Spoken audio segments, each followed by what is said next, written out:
하나님 말씀은 느헤미야 8장 1절에서 6절까지 말씀입니다. 구약성경 737쪽입니다.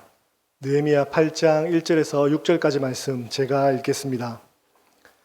이스라엘 자손이 자기들의 성읍에 거주하였더니 일곱째 달에 이르러 모든 백성이 일제히 수문 앞 광장에 모여 학사 에스라에게 여호와께서 이스라엘에게 명령하신 모세의 율법을 가져오기를 청하매 일곱째 달 초하루에 제사장 에스라가 율법책을 가지고 회중 앞 곧 남자나 여자나 알아들을 만한 모든 사람 앞에 이르러 수문 앞 광장에서 새벽부터 정오까지 남자나 여자나 알아들을 만한 모든 사람 앞에서 읽음에 뭇 백성이 그 율법책에 귀를 기울였는데 그때에 학사 에스라가 특별히 지은 나무 강단에 서고 그의 곁 오른쪽에 선 자는 마띠랴와 스마야와 아나야와 우리야와 힐기야와 마세아요 그의 왼쪽에 선 자는 부다야와 미사엘과 말기야와 하숨과 하스바다나와 스가랴와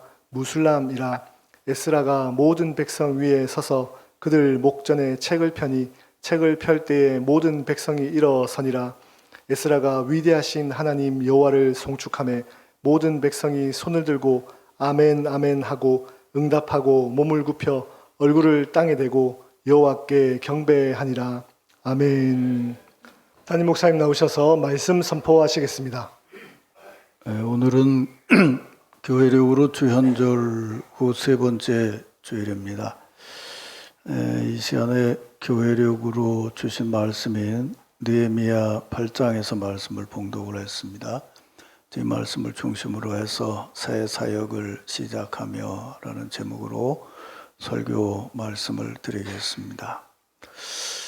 새 사역을 시작하면서 새해 첫 달 예배를 한 주간 드리면서 오늘 찬양대의 찬양처럼 올 한 해를 지나는 동안에 하나님의 때에 하나님의 뜻이 이루어지는 그런 비전을 보면서 새 사역을 시작하고 또 한 해 사역을 이어가시기를 먼저 주의 이름으로 축원합니다.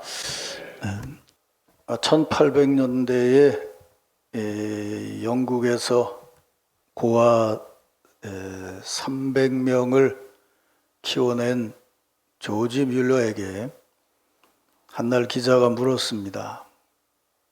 목사님은 어떻게 그렇게 엄청난 사역을 감당할 수 있었습니까? 저희가 젊었을 때에 여의도 순복음교회 조용기 목사님이 그분의 책을 번역해 소개해서 그 당시 한국의 목회자들과 신자들은 이 조지 뮬러라는 분이 아무것도 가진 것 없이 고아 3,000명을 키워서 시집장가를 다 보낼 수 있었던 것은 오직 기도의 힘이었다고 그렇게 말한 것으로 기억을 하고 있는데, 그분은 기자의 물음에 이렇게 대답을 했다고 합니다. 나는 평생에 성서를 100번 통독을 했습니다. 그러나 한 번도 실증난 적이 없었습니다. 읽을 때마다 새로웠고 읽을 때마다 힘을 얻고 소망을 얻었습니다. 나는 예수를 믿고 처음 3년간은 성경을 전혀 읽지 않았습니다.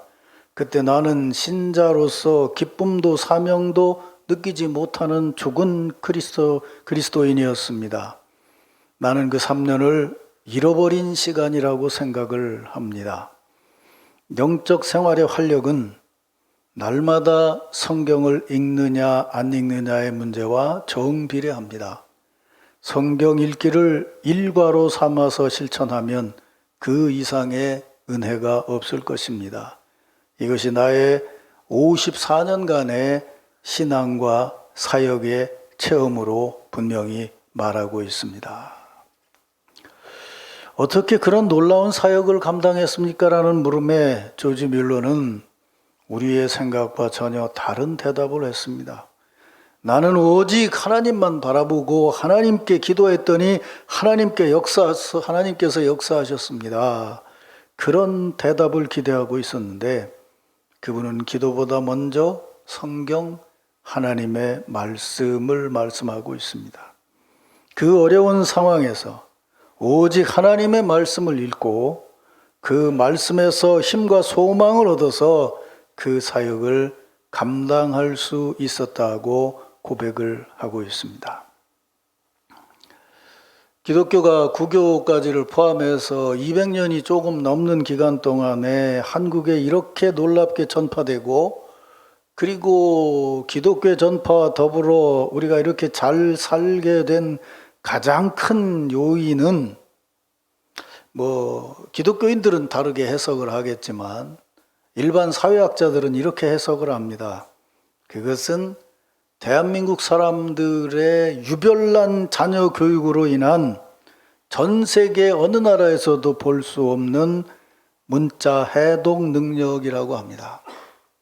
지금 대한민국에 살고 있는 사람들은 정말 전 국민이 다 글을 읽고 해독할 수 있는 능력이 있기 때문에 사실은 이런 놀라운 역사를 이룰 수 있었다고 합니다.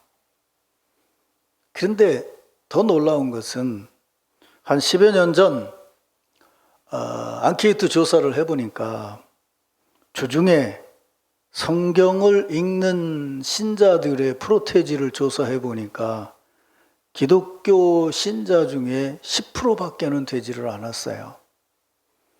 그런데 요즘 더 난립지다. LA에 저렇게 산불이 나고 하니까 미국이 타락해서 하나님이 벌을 주셨다 별소리를 다 하는데, 미국 사람들에게 앙케이트 조사를 해보니까 성경을 읽는 사람들로 물은 것이 아니고 성경 말씀대로 사는 사람을 물었더니 전 인구의 30%가 됩니다.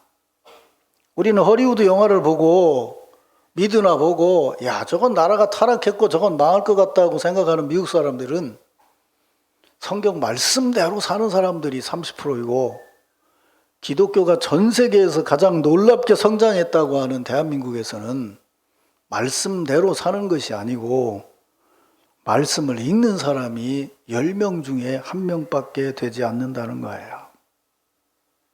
사랑하는 성도 여러분, 참 복잡하고 어지러운 시절에 쉽지 않은 새 사역을 시작하지만 여러분들이 정말 올 한 해 아까 찬양대의 찬양처럼 하나님의 때에 하나님의 역사가 이루어지기를 바란다는 결심으로 새 사역을 시작하고 또 그렇게 이루어지기를 원한다면 무엇보다도 하나님을 가까이 하는 복을 받으시기를 주의 이름으로 축원합니다. 늘 말씀을 읽고 말씀을 듣고 묵상하고 그 말씀대로 살아가는 한 해가 되기를 주의 이름으로 축원합니다. 그것만으로도 올 한 해는 여러분들에게 더 아름답고 더 행복한 한 해가 될 줄로 믿습니다. 이제 이런 마음으로, 이런 결심으로 우리 새해 축복 인사를 나눕시다. 옆에 있는 성도들에게 진심으로, 여러분이 축복을 하면 평생 성경을 한 번 안 읽은 사람이 갑자기 오늘 밤부터 성경을 읽기 시작을 해. 자자자자자자 그러리라고 믿고 옆에 있는 사람들 잘 보고 새해 하나님의 말씀을 가까이 하세요.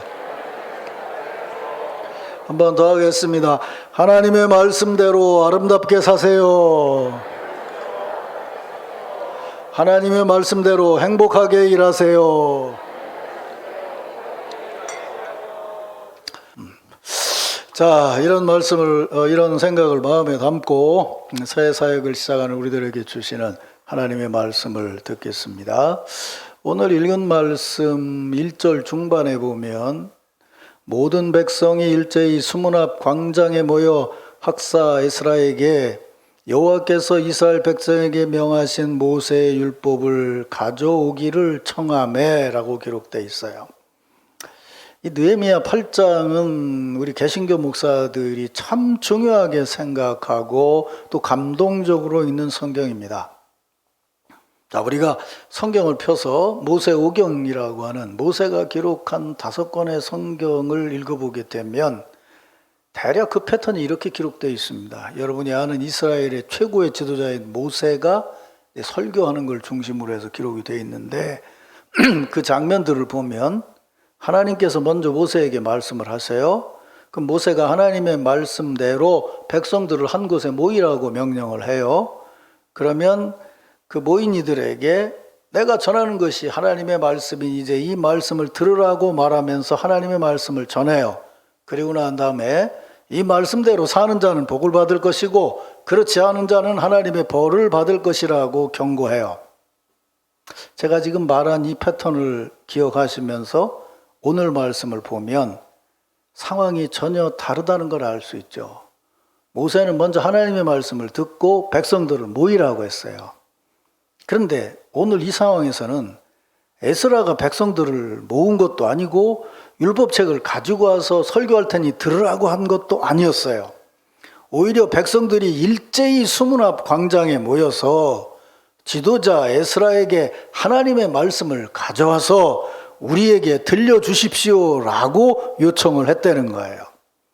이 장면을 구약 성서학자나 설교학 교수들은 성경에 나오는 첫 번째 강단 설교라고 생각을 해요. 이게 성경에 나오는 첫 번째 강단 설교다. 첫 번째 강단 설교가 이렇게 시작이 됐어요. 백성들이 먼저 모이고 성경 말씀을 전해달라고 요청한 것으로부터 시작이 됐다는 거예요. 제가 하나님의 말씀을 가까이 하는 삶을 살라고 여러분에게 축복을 했는데 하나님의 말씀을 가까이 하려고 말씀대로 살기를 원하는 신앙인들이 품어야 될 첫 번째 마음가짐이 바로 이거예요. 마음이 열려져서 하나님의 말씀을 사모하고 그것을 향하며 실제로 그것을 듣기를 소망하는, 요청하는 행동을 하는 것, 거기서부터 시작이 되는 것이에요. 그래서 지금은 여러분들이 성경도 너무 흔하고 그렇지만 초기 우리 한국 기독교 신자들은 정말 이렇게 살았어요. 말씀 듣기를 요청하고 사모하면서 살았어요. 거기에 하나님의 축복이 있고 삶의 의미가 있다고 생각을 했어요. 물론 그땐 너무 살기도 어렵고 뭐 착취당하고 힘들었기 때문에 정말 우리가 인간답게 살 수 있는 복은 거기밖에 없다고 생각을 해서 하나님의 말씀을 사모했지만 어쨌든 분명한 것은 한국 기독교의 처음 시작에는 말씀을 사모하는 마음이 있었어요. 이따 뒤에서 말씀드리겠지만은 오늘 와서는 그것이 변질되어져 있기 때문에 문제가 되는 부분이 많아요. 그러나 어쨌든 분명한 것은 우리가 회복해야 될 것은 바로 이것이에요. 사랑하는 성도 여러분, 새해를 시작하는 여러분을 진심으로 축복합니다. 다른 그 어떤 것보다도 하나님의 말씀을 사모하는 복을 받으시기를 주의 이름으로 축원합니다.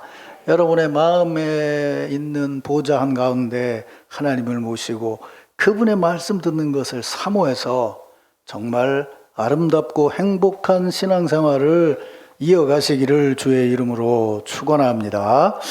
이런 마음에서부터 이어지는 행동이 그들이 이제 실제로 말씀을 듣는 모습에서 아주 분명하게 나타나 있죠. 2절, 3절을 보면 제사장 에스라가 율법책을 가지고 회중 앞 곧 남자나 여자나 알아들을 만한 모든 사람 앞에 이르러 수문 앞 광장에서 새벽부터 정오까지 남자나 여자나 알아들을 만한 모든 사람 앞에서 읽음에 못 백성이 그 율법책에 귀를 기울였다라고 합니다. 수문 앞 광장에 모인 백성들의 요청대로 에스라가 율법책을 가져와서 읽어 주었는데 그들이 그 말씀에 귀를 기울여 들었다는 거예요. 말귀를 알아들을 만한 사람이 새벽부터 정오까지, 해 뜰 때부터 정오까지라고 그러면 적어도 5시간 이상 말씀을 들었다는 거죠. 요즘처럼 목사가 이렇게 재미난 얘기하고 예화하고 안 졸게 하려고 애를 쓰고 그러면서 말씀을 전한 게 아니고 순전하게 하나님의 말씀만 읽었는데 그 말씀에 귀를 기울였다는 거예요. 참 목사 입장에서는 소름 돋치게 감동적인 장면이에요. 우리 신자들은 그래도 많이 좀 뭐라 그럴까 이제 좀 나아져서 그렇다고 그러는데 그래도 우리 신자들은 내가 설교를 딱 시작해서 27분에서 8분이 지나면 그때부터 표정이 달라져 이제. 여기서 끝내야 되겠구나 하는 생각이 들어요. 한 27, 8분까지는 잘 참는 것 같아. 근데 그 다음부터는. 근데 이 사람들은 6시간을 그랬다니까. 6시간을 들었다는 거예요. 이제 뒤에 다시 설명해 줘서 왜 그럴 수 있었던 건가 하는 건 생각을 하겠죠.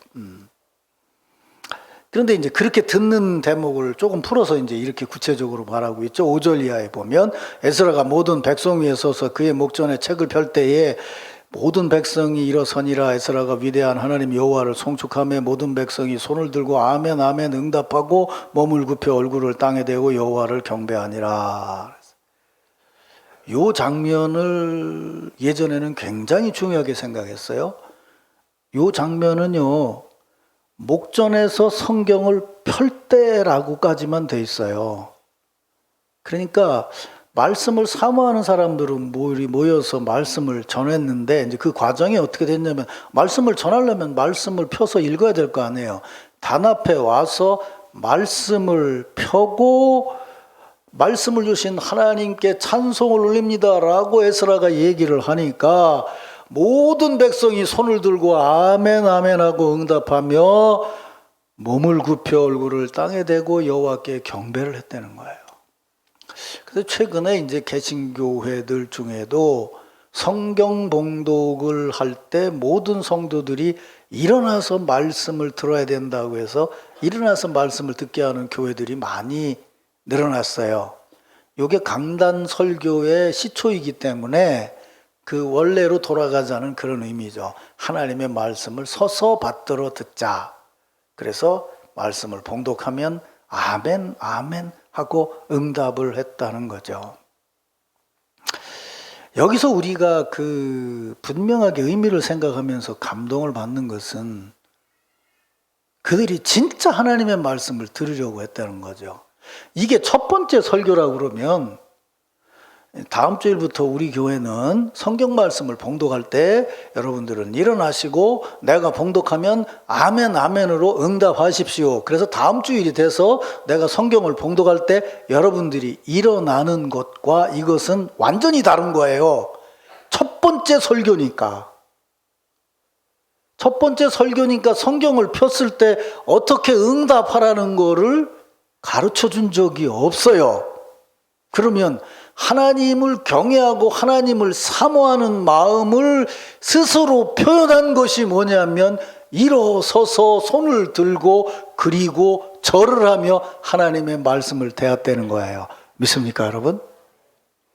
이게 없어지면 문제가 생기는 거예요. 이게 없어지면 문제가 생겨요. 요즘은 그런 사람이 없겠지만 예를 들어서 저 누구네 고향인 거창 산골에 사는 한 할머니가 딸네 집에 놀러 왔어. 근데 거기는 예를 들어 말해 호롱불을 켜고 살았어. 그러니까 아이고 할머니 오세요. 그래가지고 집에 딱 들어온 스위치를 탁 누르니까 불이 쫙 들어오는 거야. 할머니가 기절하고 놀란 거지. 예술이야. 기적이야. 안 놀라잖아 이 사람들은. 예술이야. 근데 오늘도 누군가가 처음에 들어와서 문을 열고 당연히 여기 와서 스위치를 딱 눌렀어요.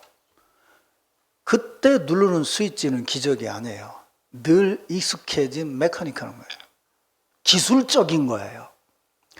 기술적인 것은 인간에게 큰 도움이 되지만 늘 그대로 하면 반복이 되는 거예요. 우리 지휘자님은 잘 알겠지. 예를 들어서 봄에 아무개 지휘자가 와서 베토벤 9번을 오케스트라 연주를 했다. 그래요? 근데 가을에 다른 지휘자가 왔는데 뭐 지휘자쯤 되면 알아듣겠지. 요새 음악 많이 듣는 사람 뭐 이거 하는데 몇 분간 연주를 했고 뭐 어디가 어떻고 다 따지고 그래요. 오디오 들어보면. 근데 지휘자 딱 들어보니까 지난 봄에 왔던 사람하고 똑같이 해. 그 똑같이 하면 그 사람의 연주를 위대한 연주라고 인정을 하겠냐고요. 이게 과학과 예술과 과학과 종교의 차이예요. 과학은 늘 해도 똑같은 게 나타나는 기적이에요. 감동이 없어요. 그러나 예술은 달라요. 봄에 예를 들어서 이 곡을 찬송을 했어도 가을이 됐을 때 다른 분위기에서 찬송하면 그것은 달라지게 되는 거예요. 그런 것이 모여져서 지금 첫 번째 예배를 드리는데 이 사람들 모두가 같은 행동이 나타났다면 하나님의 역사죠. 믿습니까, 여러분? 우린 그걸 믿고 신앙생활을 하는 거예요. 사랑하는 성도 여러분, 하나님을 경외함은 기계적인 것이 아니에요. 그냥 오니까 여기 앉았고 이번 주에도 여기 와서 앉았고 다음 주에도 여기 와서 앉았고 그 다음 주에도 여기 와서 앉았는 게 아니고 이번 주일에도 하나님을 경외하는 마음으로 이 자리에 나왔고 다음 주일에도 놀라우신 하나님께서 나를 인도하셔서 이 자리에 와서 지난 주일과 똑같은 찬송을 불러도 다른 호흡으로 하나님을 찬양하는데 그것이 하나가 된 것이 하나님의 은혜 안에 사는 성도의 삶이에요. 사랑하는 성도 여러분, 모두가 아멘 해야 돼요. 그러나 그게 하라고 하니까 하면 그거는 기계적인 거고 과학적인 거지 신앙이 아니에요. 마음에서 우러나온 것으로 내가 아멘 그랬더니 다른 사람들이 아멘 하더라는 거예요. 나는 그 장면을 어려서 가장 감동적으로 본 것이 뭐냐면 스탠리 큐브릭 감독이 만든 스파르타커스라고 하는 영화가 있어요. 여기 쏙 들어간 카크다그라스가 주인공이죠.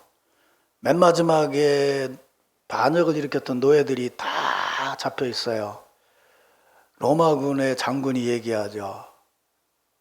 Who is Spartacus? 어떤 놈이 스파르타커스냐? 말 안 하면 다 죽인다. 남은 그만 죽이겠다. 참고 기다리다가 카크다그라스가 딱 일어나요. I am Spartacus 라고 하는데 자기만 일어난 줄 알았더니 모든 부하들이 다 같이 일어나는 거예요. I am Spartacus. 우린 모두가 다 자유를 위해 싸우는 사람이기 때문에 다 그 사람이라는 거야. 야, 어렸을 때 그걸 보고 얼마나 감동이든지 얼마나 감동적이에요. 그죠? 그 얘기를 하는 거예요, 지금. 교회는 그런 거야 된다는 거예요. 각자의 감동이 일어났더니 하나가 되더라는 거예요. 믿습니까, 여러분? 우리는 그냥 다 합니다. 세대면 다 할 겁니다. 이게 아니에요. 내가 정성을 다해서 주님 앞에 아멘으로 응답했더니 놀랍게 같은 사람들이 다 아멘 하더라는 거예요. 이게 교회 공동체예요. 믿습니까, 여러분? 이런 은혜가 함께하기를 주의 이름으로 축원합니다. 그렇게 해서 이제 말씀을 낭독을 했어요. 그랬더니 처음 들으니까 알아들을 수가 있나요? 그래서 읽었는데 못 알아듣으니까 옆에 있던 제사장이나 성경을 아는 사람들이 돌아 다니면서 가르쳐줬다는 거예요. 이건 이런 뜻이다 라고 쭉 가르쳐주는 사람들이 옆에 서 있었다는 거예요. 이게 우리 교회로 말한다면은 장로님들, 권사님들이고 구역장들이고 교사들인 거예요. 가서 이제 쫙 가르쳐 줬다는 거죠. 그랬더니 그거를 듣고 깨닫고 울었다는 거예요. 그랬더니 에스라가 말하죠. 성일이 기쁜 날 근심하지 말고 하나님의 은혜를 생각하고 모두 기뻐하라. 기뻐하는 것이 너희의 힘이다 라고 했더니 백성들이 모두 가서 나눠 먹고 교제하고 설교 들은 다음에 점심 먹고 교제하고 커피 마시고 재미있게 했다는 거예요. 그게 그 앞에 모인 사람들이에요. 근데 여기 이제 중요한 얘기가 하나 있어요. 맨 처음에 1절인가 보면 나오죠. 회중 앞 곧 남자나 여자나 알아들을 만한 모든 사람들이었다는 거예요. 그러니까 지금 얘기했더니 못 알아듣는데 설명했더니 알아듣고 그러냐고 했다 얘기를 해요. 그럼 알아들을 만한 사람, 말귀를 알아들을 만한 사람들이 모였다 그랬을 때 저도 젊어서 생각이 그냥 우리가 배운 일반적인 상식으로 아까 얘기한 것처럼 문자 해독 능력이 있어서 얘기를 하니까 알아들었다는 얘기구나 라고 생각을 했고 지금도 그렇게 해석을 하고 설교를 하는 분들이 없지 않아 있어요.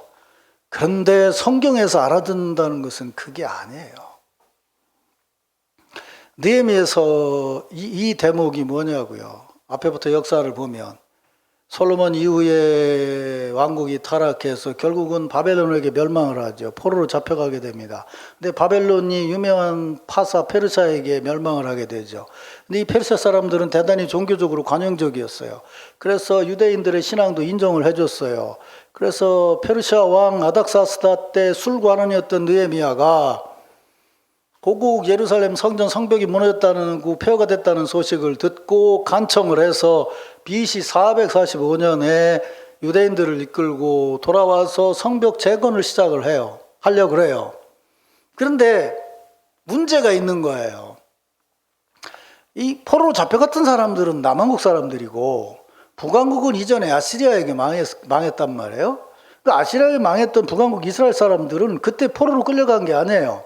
거기 남아있으면서 예루살렘이 무너지니까 어디를 저기 성소로 잡았냐면 사마리아를 성소로 잡은 거예요. 사마리아 여인 우리는 여기서 이런 얘기 나오잖아요. 여기 먼저 망했기 때문에 망해서 있으면서 거기를 성소로 잡고 있었고 여기는 예루살렘을 성소로 잡고 있다가 망했단 말이에요. 망한 사람들이 다 끌려가니까 자연히 예배 중심이 어디로 옮겨갔냐면 사마리아로 옮겨가게 된 거예요. 그러면 북왕국 이스라엘 사람들이 봤을 때 남한국 유다 사람들이 와갖고 예루살렘 성전을 재건한다는데 도와줄 리가 있어요? 이미 자리 잡은 사람들이죠. 그러니까 반대를 한 거예요. 주변에서. 우리가 생각할 때는 아니 거기 똑같은 이스라엘 사람인데 왜 성전을 하는데 반대하냐?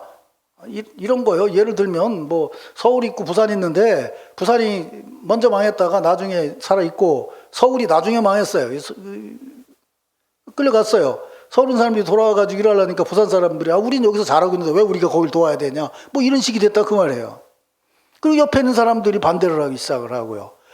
그러니까 와가지고 일하려고 왔던 사람들이 와보니까 전혀 자기 생각하고 다르거든. 거기도 낙심하게 돼요. 그래가지고 성전 공사를 시작하려고 하는데 도저히 시작을 못하고 사기도 꺾이고 시간이 지나가게 된 거예요. 그런 어려움 중에 다시 예언자들이 얘기를 하면서 성벽 재건을 해서 완성을 하게 돼요. 그게 느헤미야 6장 15절 이하에 보면 성벽 공사가 52일 만에 엘루롤 25일에 끝남에 우리의 모든 대적과 주위에 있는 이방 족속들이 이를 듣고 다 두려워하여 크게 낙심하였더니 그들이 우리 하나님께서 이 역사를 이루신 줄을 알미라. 그랬어요. 그럼 요 말만 듣고 보자고요.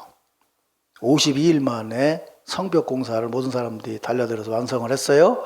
주변에 있는 사람들이 하나님을 두려워하고 이건 하나님이 역사를 이루셨다라고 인정했다면 그 역사에 참여한 사람들은 어떻겠어요? 더 했겠죠. 그들은 지금 이 공사를 마친 다음에 오직 마음에 있는 것이 뭐냐면 하나님이 역사하셔서 이 어려움 중에 우리가 이 공사를 마칠 수 있었습니다라는 신앙과 기쁨으로 충만했던 거예요. 그 신앙과 기쁨으로 충만한 것으로 에스라에게 요청을 한 거예요. 하나님의 말씀을 가져와서 우리에게 들려주십시오 라고 했던 거예요. 그러니까 그 말씀을 읽고 해설해 줄 때 이것은 하나님께서 이렇게 우리 백성을 사랑해서 구원의 역사를 이루신 것이다 라고 얘기했을 때 그 얘기가 남 얘기로 들리지 않은 거죠. 그래, 하나님이 우리에게 이렇게 역사하셨구나. 그렇게 말귀를 알아들은 거예요. 문자 해독 능력으로 알아들은 것이 아니고 하나님이 이런 역사로 하셨다는 것을 깨닫게 됐다는 거예요. 그 역사를 치르고 나니까 하나님의 말씀을 듣고자 하는 사모함이 있었어요. 제가 아까 사모함이 변질됐다고 그러는데 요즘 사모만 하는 사람이 있어. 그래서 어떻게 사모하냐? 그래, 내가 신앙생활을 하면 좀 더 해야 되는데 이 교회는 말이야 목사가 은퇴할 때가 돼서 그런지 성경 공부반도 없대야. 그래서 내가 여기를 다녀가지고 성경을 모를 것 같아. 난 그래서 성경을 더 사모해야 돼서 난 다른 교회로 갈 거야. 그래갖고 다른 교회 가서 나 성경을 배운다. 이런 사모함이 아니에요. 그렇게 말하는 사람은 뭐가 문제냐면 이 교회에서 성경 공부를 안 한다는 것만 보이지 자기가 그 이전에 이 교회 성도들과 함께 일한 게 없는 사람이에요. 여기서 일한 게 있으면 그 일함이 성경 공부예요. 믿습니까, 여러분? 지난 한 해를 열심히 일했으면 그런 얘기를 할 이유가 없어요. 누가 와서 얘기해도 말씀을 듣는 것만도 감사해요. 그래 주님께서 역사하셨지 말이야. 그리고 나니까 말씀을 들을 때 어떻게 하는 거예요? 일어나서 경배하면서 아멘으로 화답하고 있다 그 말이에요. 감동이 있다는 거예요. 엉터리 감동이 있어요. 내가 들어보니까 이 목사님은 기도를 별로 안 하는 것 같아. 근데 이쪽 교회 방송을 들어보니까 저분은 조금 나은 것 같아. 여기를 들어보니까 여기 좀 더 나은 것 같아. 아, 여기는 참 감동이네, 설교가. 그게 감동이 아니에요. 그건 교만이지. 위대한 신앙인들이 성경을 엄청나게 해석하는 걸 가지고 은혜를 받은 것이 아니고 자기가 사모하는 마음을 가지고 있었더니 울타리 밖에서 애들이 얘기하는 것이 하나님의 말씀으로 들려서 회심한 사람들이 있어요. 그게 어거스틴이에요. 사랑하는 성도 여러분, 말귀를 알아듣는 성도들이 되시기를 주의 이름으로 축원합니다. 말귀를 알아들으려면 일하셔야 돼요. 일하면서 어려움을 겪으면 하나님의 은혜가 어떻다는 것을 깨닫게 돼요. 그때 하나님이 주시는 말씀이 내게 감동이 되는 거예요. 그저 유두고처럼 창틀에 앉아 있다가 밤새 창틀에 앉아 떨어져 죽어가지고 교회 물이나 일으켜서 겨우 살려놨더니 그게 성경의 기록이 됐어. 여러분 평생 신앙생활하고 마지막에 내 신앙을 돌아보는데 아이고 나는 그때 말이야 말씀 안 듣고 하다가 내가 넘어져가지고 자빠져가지고 깨져가지고 얼마나 고생했는지 몰라. 근데 그래도 목사님이랑 장로님 들어와서 그래도 뭐 기도해줘가지고 내가 회복이 돼가지고 나와서 조금 했는데 또 그렇더라고. 이렇게 말하면 자기는 안 그런 것처럼 하고 가만히 있지 뭘 안 그래. 늘 그렇게 살아야 되는 거예요. 나는 말씀 앞에서 부족하고 말씀의 역사 앞에 나는 겸손할 수밖에 없습니다라고 늘 고백하며 사는 것이 주의 일에 참여하는 성도들인 줄로 믿으시기를 바랍니다. 그런 신앙들이 합쳐졌을 때 말씀을 알아듣는 신앙이들. 난 요즘에 이런 걸 벌써 한 3주 동안 주로 이런 대목의 책들을 읽으면서 정말 감동을 받고 그래. 내가 살아온 목회나 앞으로의 삶의 여정을 이렇게 바라볼 수 있어야지. 내가 공부를 많이 한다는 것이 남이 모르는 것을 많이 아는 게 아니고 나도 모르고 너도 모르지만 그분이 내게 오셔서 들려주시는 하나님의 음성과 은혜를 알아듣고 응답하는 삶을 살아야지. 이게 말귀를 알아듣는 거지. 그래서 감사하고 있어요. 생애 마지막에 낙심하지 않고 교만하지 않고 여전히 주의 말씀에 사모하는 마음으로 살아갈 수 있도록 하나님께서 나를 이끄신다 생각하니까 하나님 앞에 감사하는 마음.